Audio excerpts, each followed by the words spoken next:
سورہ انشقاق۔ سورہ انشقاق کا تعارف، مقام نزول۔ سورہ انشقاق مکہ مکرمہ میں نازل ہوئی ہے۔ آیات، کلمات اور حروف کی تعداد، اس سورت میں ایک رکوع، 25 آیتیں، 107 کلمات اور 430 حروف ہیں۔ انشقاق نام رکھنے کی وجہ، انشقاق کا معنی ہے پھٹنا، اور اس سورت کا یہ نام اس کی پہلی آیت میں موجود لفظ انشقت سے ماخوذ ہے۔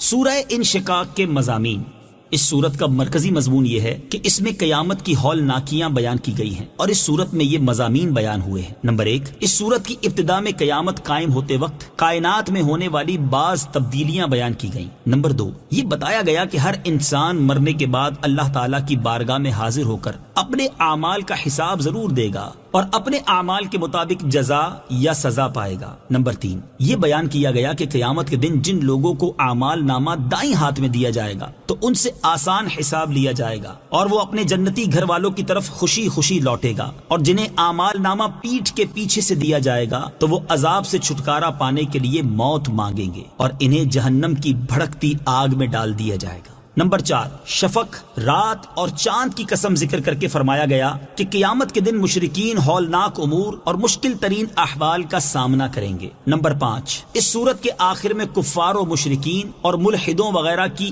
ایمان قبول نہ کرنے پر سرزنش کی گئی اور دردناک عذاب سے ڈرایا گیا، اور جو لوگ ایمان لائے اور نیک اعمال کیے تو انہیں دائمی ثواب کا مژدہ سنایا گیا۔ سورہ مطففین کے ساتھ مناسبت، سورہ انشقاق کی اپنے سے ماقبل سورت مطففین کے ساتھ مناسبت یہ ہے کہ سورہ مطففین میں اعمال نامہ لکھنے والے فرشتوں کا ذکر کیا گیا ہے، اور اس سورت میں اعمال نامہ لوگوں کے ہاتھ میں دیے جانے کا ذکر ہے۔ بسم اللہ الرحمن الرحیم۔ ترجمہ، اللہ کے نام سے شروع جو نہایت مہربان رحمت والا ہے۔ اذا السماء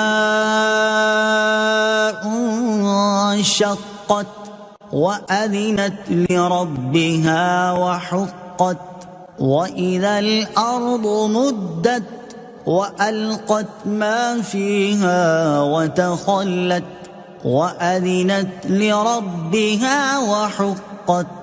ترجمہ، جب آسمان پھٹ جائے گا اور وہ اپنے رب کا حکم سنے گا اور اسے یہی لائق ہے، اور جب زمین کو دراز کر دیا جائے گا اور جو کچھ اس میں ہے زمین اسے باہر ڈال دے گی اور خالی ہو جائے گی، اور وہ اپنے رب کا حکم سنے گی اور اسے یہی لائق ہے۔ اذا السماء انشقت، جب آسمان پھٹ جائے گا۔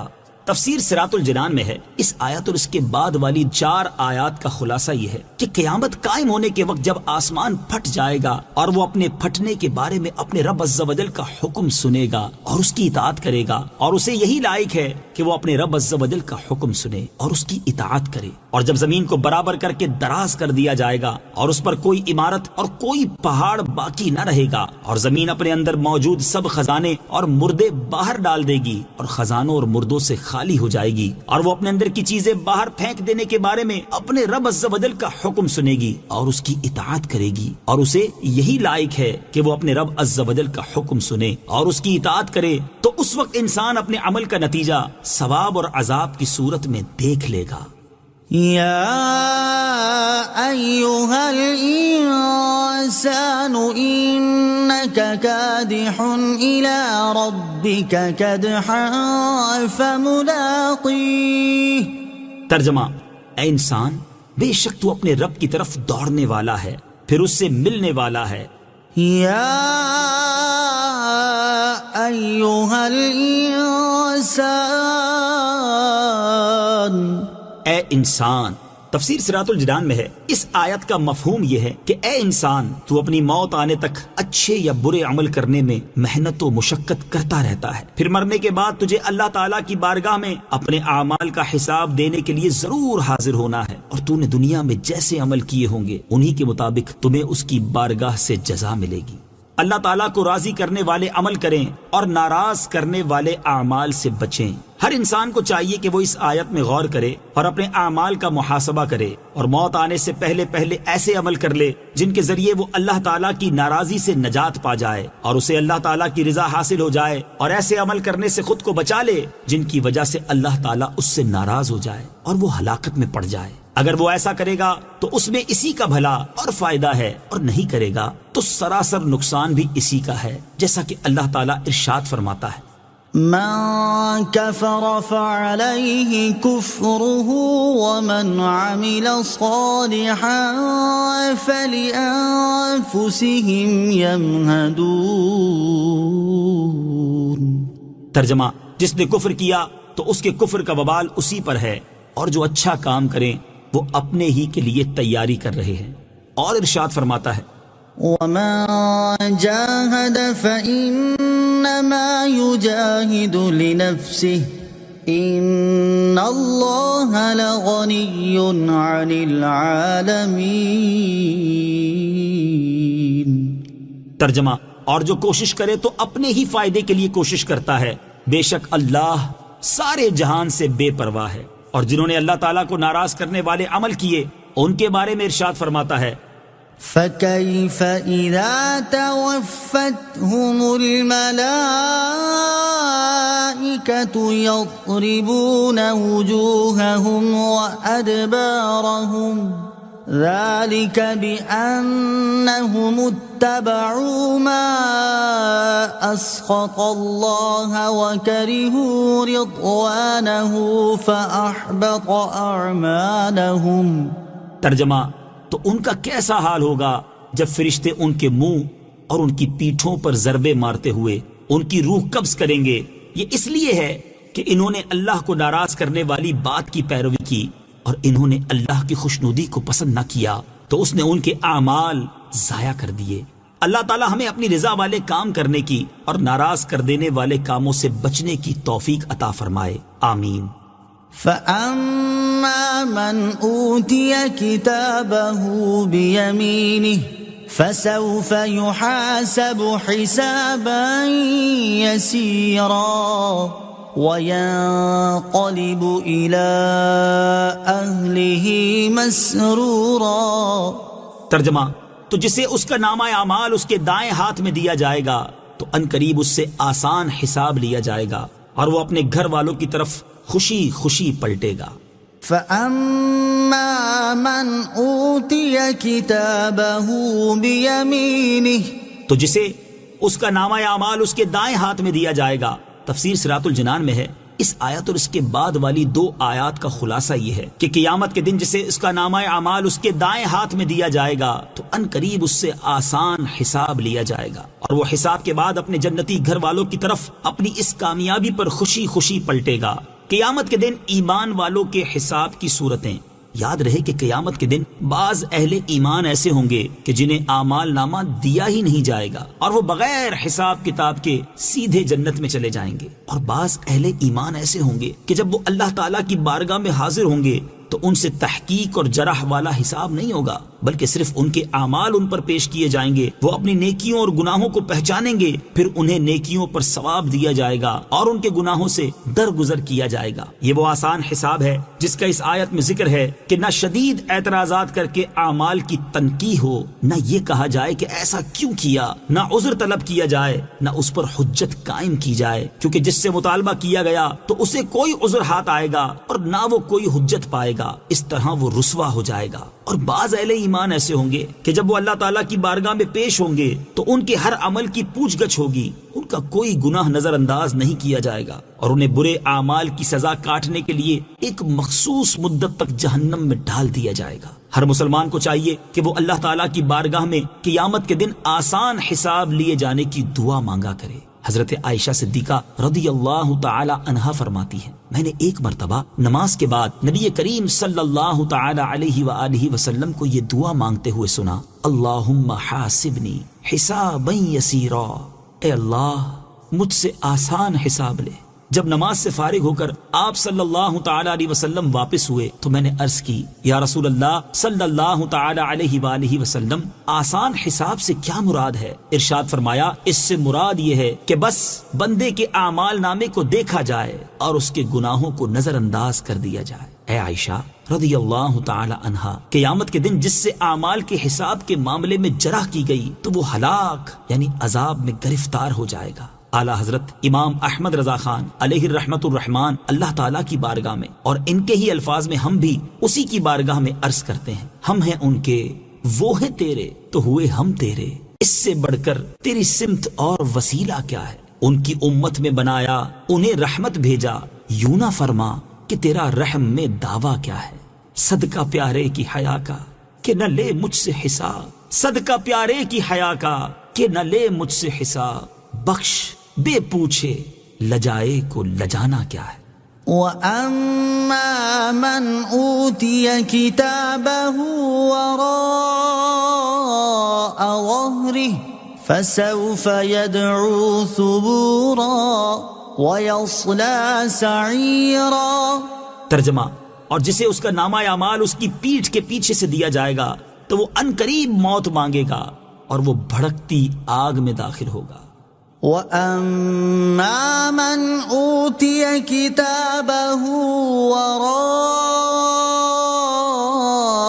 ظَهْرِهِ، اور جسے اس کا نامہ اعمال اس کی پیٹھ کے پیچھے سے دیا جائے گا۔ تفسیر صراط الجنان میں ہے اس آیت اور اس کے بعد والی 2 آیات کا خلاصہ یہ ہے کہ قیامت کے دن کافر کا دایاں ہاتھ اس کی گردن کے ساتھ ملا کر توق میں باندھ دیا جائے گا اور بایاں ہاتھ پسے پشت کر دیا جائے گا اور اس میں اس کا نامہ اعمال دیا جائے گا۔ اس حال کو دیکھ کر وہ جان لے گا کہ وہ جہنم میں جانے والوں میں سے ہے، تو اس وقت وہ موت کی دعا مانگے گا اور یا ثبورا یعنی ہائے موت کہے گا، تاکہ موت کے ذریعے عذاب سے چھٹکارا پا جائے، لیکن اسے موت نہ آئے گی اور اسے بھڑکتی آگ میں داخل کر دیا جائے گا۔ بائیں ہاتھ میں اعمال نامہ ملنے والوں کا حال، بائیں ہاتھ میں اعمال نامہ ملنے والوں کا حال بیان کرتے ہوئے ایک اور مقام پر اللہ تعالیٰ نے ارشاد فرمایا، وَأَمَّا مَنْ أُوتِيَ كِتَابَهُ بِشِمَالِهِ فَيَقُولُ يَا لَيْتَنِي لَمْ أُوتَ كِتَابِيَهْ وَلَمْ أَدْرِ مَا حِسَابِيَهْ يَا لَيْتَهَا كَانَتِ الْقَاضِيَةَ مَا أَغْنَى عَنِّي مَالِيَهْ هلك عني سلطانيه خذوه فغلوه ثم الجحيم صلوه ثم في سلسلة ذرعها 70 ذراعا فاسلكوه۔ ترجمہ، اور جسے اس کا نامہ اعمال بائیں ہاتھ میں دیا جائے گا تو وہ کہے گا اے کاش کہ مجھے میرا نامہ اعمال نہ دیا جاتا اور میں نہ جانتا کہ میرا حساب کیا ہے، اے کاش کہ دنیا کی موت ہی ہمیشہ کے لیے میری زندگی ختم کر دیتی، میرا مال میرے کچھ کام نہ آیا، میرا سب زور جاتا رہا۔ اسے پکڑو، پھر اسے توق ڈالو، پھر اسے بھڑکتی آگ میں داخل کرو، پھر ایسی زنجیر میں جکڑ دو جس کی لمبائی 70 ہاتھ ہے، اور کفار جہنم میں بھی موت کی دعا مانگیں گے، جیسا کہ ایک اور مقام پر اللہ تعالیٰ نے ارشاد فرمایا، وَإِذَا أُلْقُوا مِنْهَا مَكَانًا ضَيِّقًا مُقَرَّنِينَ دَعَوْا هُنَالِكَ ثُبُورًا لا تدعوا اليوم ثبورا واحدا وادعوا ثبورا كثيرا۔ ترجمہ، اور جب انہیں اس آگ کی کسی تنگ جگہ میں زنجیروں میں جکڑ کر ڈالا جائے گا تو وہاں موت مانگیں گے، فرمایا جائے گا آج ایک موت نہ مانگو اور بہت سی موتیں مانگو۔ اللہ تعالی ہمارے ایمان کی حفاظت فرمائے اور ایمان پر ہی خاتمہ نصیب فرمائے، اور قیامت کی ہولناکیوں اور جہنم کے عذابات کی شدتوں سے ہمیں نجات عطا فرمائے، آمین۔ إنه كان في أهله مسرورا إنه ظن أن لن يحور بلى إن ربه كان به بصيرا. ترجمہ: بے شک وہ اپنے گھر میں خوش تھا، اس نے سمجھا کہ وہ واپس نہیں لوٹے گا. ہاں کیوں نہیں، بے شک اس کا رب اسے دیکھ رہا ہے.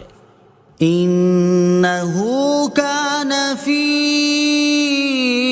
أهله مسرورا. بے شک وہ اپنے گھر میں خوش تھا. تفسیر صراط الجنان میں ہے اس آیت اور اس کے بعد والی 2 آیات کا خلاصہ یہ ہے کہ قیامت کے دن کافر کا یہ حال اس لیے ہوگا کہ وہ دنیا کے اندر اپنے گھر میں اپنی خواہشوں، شہوتوں، تکبر اور غرور میں خوش تھا. اس نے یہ سمجھ رکھا تھا کہ وہ اپنے رب عز و جل کی طرف نہیں لوٹے گا اور وہ مرنے کے بعد اٹھایا نہ جائے گا، اور جیسا اس نے گمان کیا تھا در حقیقت ویسا ہرگز نہیں ہے، بلکہ وہ ضرور اپنے رب عز و جل کی طرف لوٹے گا اور مرنے کے بعد اسے اٹھایا جائے گا اور اس کے اعمال کا حساب کیا جائے گا. بے شک اس کا رب عز و جل اس کے کفر اور تمام گناہوں کو دیکھ رہا ہے اور اس کا کوئی عمل اللہ تعالیٰ سے پوشیدہ نہیں، لہٰذا وہ بہرحال اللہ تعالیٰ کی طرف لوٹے گا اور اپنے اعمال کی جزا پائے گا. آخرت سے غفلت اور بے فکری انتہائی نقصان دہ ہے. اس سے معلوم ہوا کہ جو شخص دنیا کی رنگینیوں میں مشغول ہو کر اپنی آخرت سے غافل اور بے فکر ہو جائے اور اس کی بہتری کے لیے کوشش نہ کرے تو وہ آخرت میں بہت نقصان اٹھائے گا، اور ایسا شخص دنیا میں بھی نقصان ہی اٹھاتا ہے. جیسا کہ حضرت انس بن مالک رضی اللہ تعالی عنہ سے روایت ہے، نبی کریم صلی اللہ تعالی علیہ وسلم نے ارشاد فرمایا، جسے آخرت کی فکر ہو اللہ تعالیٰ اس کا دل غنی کر دیتا ہے اور اس کے بکھرے ہوئے کاموں کو جمع کر دیتا ہے، اور دنیا اس کے پاس ذلیل لونڈی بن کر آتی ہے. اور جسے دنیا کی فکر ہو اللہ تعالیٰ محتاجی اس کی دونوں آنکھوں کے سامنے کر دیتا ہے، اس کے جمع شدہ کاموں کو منتشر کر دیتا ہے، اور دنیا کے مال سے بھی اسے اتنا ہی ملتا ہے جتنا اس کے لیے مقدر ہے. اللہ تعالیٰ ہمیں دنیا کے عیش و عشرت میں کھو کر اپنی آخرت سے غافل اور بے فکر ہونے سے بچائے اور اپنی آخرت بہتر بنانے کے لیے خوب کوشش کرنے کی توفیق عطا فرمائے. آمین. فلا اقسم بالشفق والليل وما وسق والقمر اذا اتسق.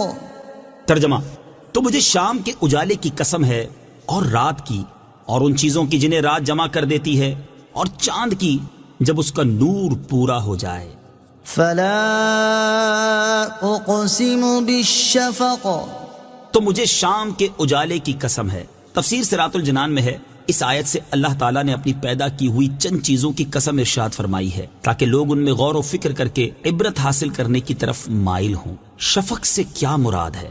تفسیر صراط الجنان میں ہے امام اعظم ابو حنیفہ رضی اللہ تعالیٰ عنہ کے نزدیک شفق سے مراد وہ اجالا ہے جو مغرب کی جانب سرخی ختم ہونے کے بعد شمال اور جنوب کی طرف نمودار ہوتا ہے، اور اس اجالے کے غائب ہونے پر آپ رضی اللہ تعالیٰ عنہ کے نزدیک مغرب کی نماز کا وقت ختم ہوتا اور عشاء کی نماز کا وقت شروع ہوتا ہے. اور یہی کثیر صحابہ کرام رضی اللہ تعالیٰ عنہم، اکابر تابعین اور تبع تابعین کا قول ہے. اور بعض علماء شفق سے وہی سرخی مراد لیتے ہیں جو سورج غروب ہونے کے بعد افق میں نمودار ہوتی ہے.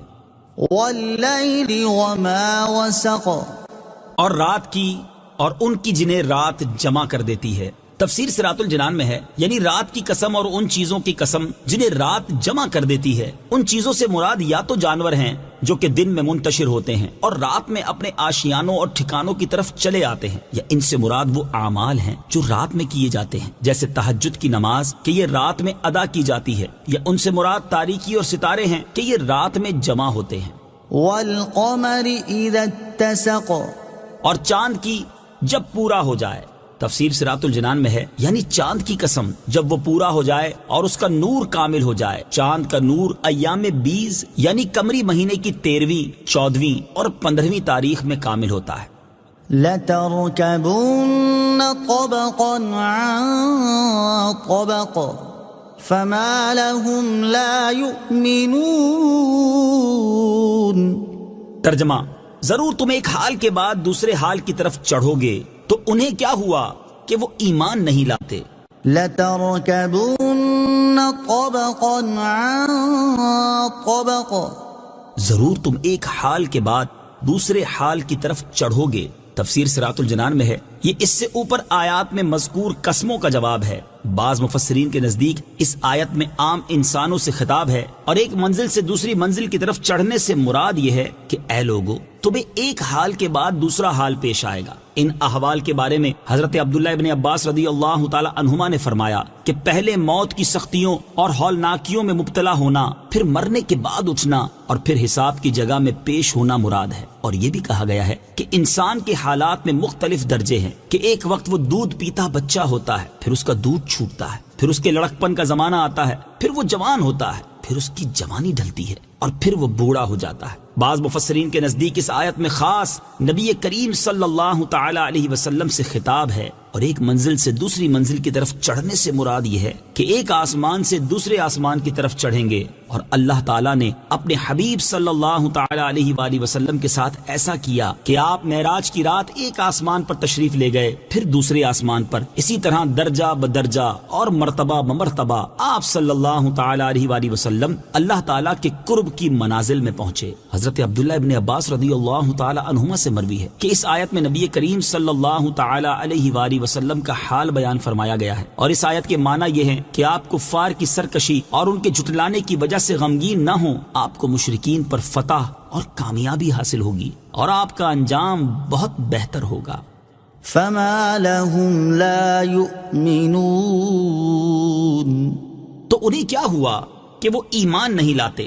تفسیر صراط الجنان میں ہے، یعنی اس سے پہلی آیات میں جن چیزوں کی قسم ارشاد فرمائی گئی، یہ اللہ تعالیٰ کی عظیم قدرت پر دلالت کرتی ہیں، اور ان چیزوں کو دیکھ کر کسی عقل مند انسان کے لیے اللہ تعالیٰ پر ایمان لانے کے سوا اور کوئی چارہ نہیں۔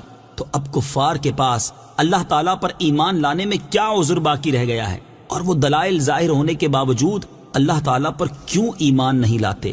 وَإِذَا قُرِئَ عَلَيْهِمُ الْقُرْآنُ لَا يَسْجُدُونَ۔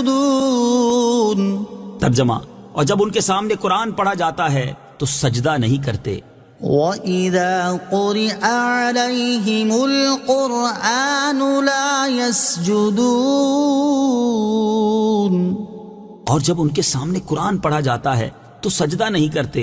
تفسیر صراط الجنان میں ہے، شان نزول، جب سورہ اقرا میں آیت وَاسْجُدْ وَاقْتَرِبْ نازل ہوئی تو رسول کریم صلی اللہ تعالی علیہ وآلہ وسلم نے یہ آیت پڑھ کر سجدہ کیا۔ مومنین نے بھی آپ کے ساتھ سجدہ کیا، البتہ کفار قریش نے سجدہ نہ کیا، تو ان کے اس فعل کی برائی میں یہ آیت نازل ہوئی، اور فرمایا گیا کہ جب کفار کے سامنے قرآن پڑھا جاتا ہے تو وہ سجدہ تلاوت نہیں کرتے۔ امام فخر الدین رازی رحمت اللہ تعالی علیہ فرماتے ہیں، کفار چونکہ انتہائی فصیح و بلیغ تھے، اس لیے قرآن سننے کے بعد ان کے پاس اس کے علاوہ اور کوئی چارہ نہ تھا کہ وہ قرآن کو اپنی مثل لانے سے عاجز کر دینے والا مان لے۔ اور جب انہوں نے نبی کریم صلی اللہ تعالی علیہ وآلہ وسلم کی نبوت درست ہونے اور احکامات اور ممنوعات میں ان کی اطاعت واجب ہونے کو جان لیا، تو ان پر لازم تھا کہ وہ نبی کریم صلی اللہ تعالی علیہ وآلہ وسلم پر ایمان لائیں اور ان کی اطاعت کریں۔ اور چونکہ کفار نے ایسا نہیں کیا، اس لیے قرآن سن کر سجدہ نہ کرنے پر اللہ تعالیٰ کا ان کی مذمت کرنا حق ہے۔ سجدہ تلاوت سے متعلق 8 شرعی مسائل۔ یہاں آیت کی مناسبت سے سجدہ تلاوت سے متعلق 8 شرعی مسائل ملاحظہ ہوں۔ نمبر 1، اس آیت سے ثابت ہوا کہ سجدہ تلاوت کی آیت سننے والے پر سجدہ تلاوت کرنا واجب ہے، اور حدیث سے ثابت ہے کہ وہ آیت پڑھنے والے اور سننے والے دونوں پر سجدہ تلاوت واجب ہو جاتا ہے۔ نمبر 2، قرآن کریم میں کل 14 آیتیں ایسی ہیں جنہیں پڑھنے یا سننے سے سجدہ تلاوت واجب ہو جاتا ہے، خاص سننے والے نے سننے کا ارادہ کیا ہو یا نہ کیا ہو۔ نمبر 3، آیت سجدہ پڑھنے یا سننے سے سجدہ واجب ہو جاتا ہے، البتہ پڑھنے میں یہ شرط ہے کہ اتنی آواز سے پڑھا ہو کہ اگر کوئی عذر نہ ہو تو خود سن سکے۔ نمبر 4، اگر اتنی آواز سے آیت سجدہ پڑھی کہ وہ خود سن سکتا تھا مگر شور و غل یا بہرے ہونے کی وجہ سے نہ سنی تو سجدہ واجب ہو گیا، اور اگر محض ہونٹ ہلے آواز پیدا نہ ہوئی تو واجب نہ ہوا۔ نمبر 5، سجدہ تلاوت کے لیے بھی وہی شرطیں ہیں جو نماز کے لیے ہیں، جیسے طہارت، قبلہ رو ہونا اور ستر عورت وغیرہ۔ نمبر 6، اگر امام نے نماز میں آیت سجدہ پڑھی تو اس پر اور مقتدیوں پر، اور جو شخص نماز میں تو نہ ہو لیکن اس آیت کو سن لے تو اس پر سجدہ تلاوت کرنا واجب ہے۔ اس مسئلے کا خیال بطور خاص ان لوگوں کو رکھنا چاہیے جو تراویح پڑھنے کے لیے مسجد میں حاضر ہوتے ہیں یا گھروں میں بیٹھے مرد یا عورتیں امام کی تلاوت کو سن رہے ہوتے ہیں۔ البتہ آیت سجدہ سننے سے عورت پر سجدہ تلاوت اس صورت میں واجب ہوگا کہ وہ اس وقت جنابت، حیض یا نفاس کی حالت میں نہ ہو۔ نمبر 7، سجدے کی جتنی آیتیں پڑھی جائیں گی اتنے ہی سجدے واجب ہوں گے، اور اگر ایک ہی آیت ایک مجلس میں بار بار پڑھی گئی تو ایک ہی سجدہ واجب ہوگا۔ نمبر 8، سجدے کا مسنون طریقہ یہ ہے کہ کھڑا ہو کر اللہ اکبر کہتا ہوا سجدہ میں جائے اور کم سے کم 3 بار سبحان ربی الاعلی کہے، پھر اللہ اکبر کہتا ہوا کھڑا ہو جائے۔ سجدہ تلاوت کے شروع اور آخر میں دونوں بار اللہ اکبر کہنا سنت ہے، اور کھڑے ہو کر سجدے میں جانا اور سجدے کے بعد کھڑا ہونا یہ دونوں قیام مستحب ہیں۔ نوٹ: سجدہ تلاوت کے بارے میں مزید معلومات حاصل کرنے کے لیے بہار شریعت جلد نمبر 1 حصہ نمبر 4 سے سجدہ تلاوت کا بیان مطالعہ فرمائیں۔ بل الذين كفروا يكذبون والله أعلم بما يوعون فبشرهم بعذاب أليم إلا الذين آمنوا وعملوا الصالحات لهم أجر غير ممنون۔ ترجمہ: بلکہ کافر جھٹلا رہے ہیں اور اللہ خوب جانتا ہے جو وہ اپنے دلوں میں رکھتے ہیں، تو تم انہیں دردناک عذاب کی بشارت سنا دو، مگر جو ایمان لائے اور انہوں نے اچھے اعمال کیے ان کے لیے وہ ثواب ہے جو کبھی ختم نہیں ہوگا۔ بل الذين كفروا يكذبون، بلکہ کافر جھٹلا رہے ہیں۔ تفسیر صراط الجنان میں ہے، اس آیت اور اس کے بعد والی 3 آیات کا خلاصہ یہ ہے کہ جن دلائل کی وجہ سے ایمان لانے کے علاوہ اور کوئی چارہ نہیں رہتا وہ اگرچہ ظاہر ہیں، لیکن کفار قرآن کی آیات کو اور مرنے کے بعد دوبارہ زندہ کیے جانے کو اپنے باپ دادا کی پیروی کی وجہ سے یا حسد کی وجہ سے یا اس خوف کی وجہ سے جھٹلا رہے ہیں کہ اگر انہوں نے ایمان قبول کر لیا تو ان کا دنیاوی منصب اور دنیا کے فوائد ختم ہو جائیں گے، اور اللہ تعالیٰ اسے خوب جانتا ہے۔ جو کفر و شرک اور نبی کریم صلی اللہ تعالی علیہ وآلہ وسلم کو جھٹلانا وہ اپنے دلوں میں محفوظ رکھتے ہیں، تو اے پیارے حبیب صلی اللہ تعالی علیہ وآلہ وسلم تم انہیں ان کے کفر اور عناد پر دردناک عذاب کی بشارت سنا دو، مگر ان میں سے جو لوگ کفر سے توبہ کر کے سچے دل سے ایمان لے آئے اور انہوں نے اچھے اعمال کیے تو ان کے لیے آخرت میں وہ ثواب ہے جو کبھی ختم نہیں ہوگا بلکہ ہمیشہ رہے گا۔ کفار کی حالت سامنے رکھتے ہوئے مسلمان بھی اپنے حال پر غور کریں۔ اس سے معلوم ہوا کہ کفار کے ایمان قبول نہ کرنے کی ایک وجہ یہ تھی کہ انہیں اپنے دنیاوی منصب چھن جانے اور دنیا کے وہ فوائد ختم ہو جانے کا خوف تھا جو انہیں حاصل تھے۔ کفار کے اسی خوف کو سامنے رکھتے ہوئے ان مسلمانوں کو بھی اپنی حالت پر غور کرنا چاہیے جو دنیا کی عزت، وجاہت، دولت اور مرتبے ختم ہونے کے خوف سے اسلام کی تعلیمات اور اس کے احکامات پر عمل کرنے سے خود بھی دور بھاگتے ہیں اور اپنی اولادوں کو بھی دور رکھتے ہیں، اور فقط کبھی کبھار نماز پڑھ لینا یا تھوڑا بہت اللہ اللہ کر لینا اپنی اخروی نجات کے لیے کافی سمجھتے ہیں۔ صدق اللہ العظیم۔